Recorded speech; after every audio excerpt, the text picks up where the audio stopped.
Over the weekend in Gaza, we saw yet more mass shootings and killings of people seeking UN aid for their families, an atrocious and inhumane act which I utterly condemn.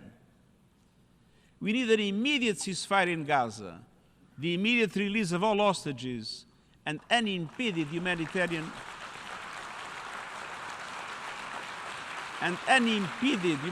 access as a first step to achieve the two-state solution.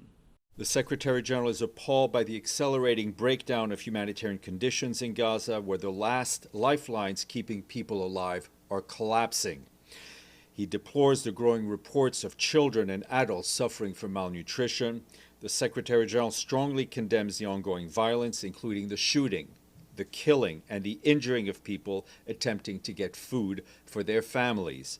Civilians must be protected, civilians must be respected, and they must never, ever be targeted.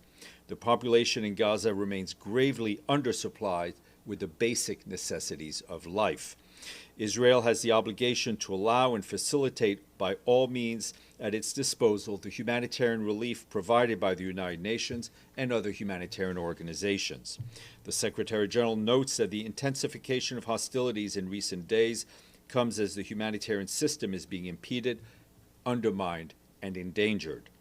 A new evacuation order in parts of Deir al-Balah, homes for tens of thousands, pushes people into more desperate conditions and further displacement, and restricts our ability to deliver life-saving aid.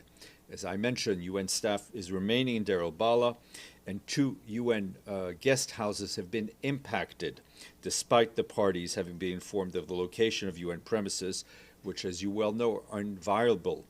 These locations, as with all civilian sites, must be protected regardless of evacuation orders.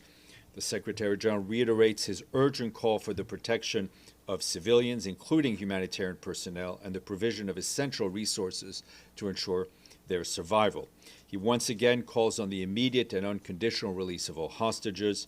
We stand ready to significantly scale up our humanitarian operations. The time for a ceasefire is now.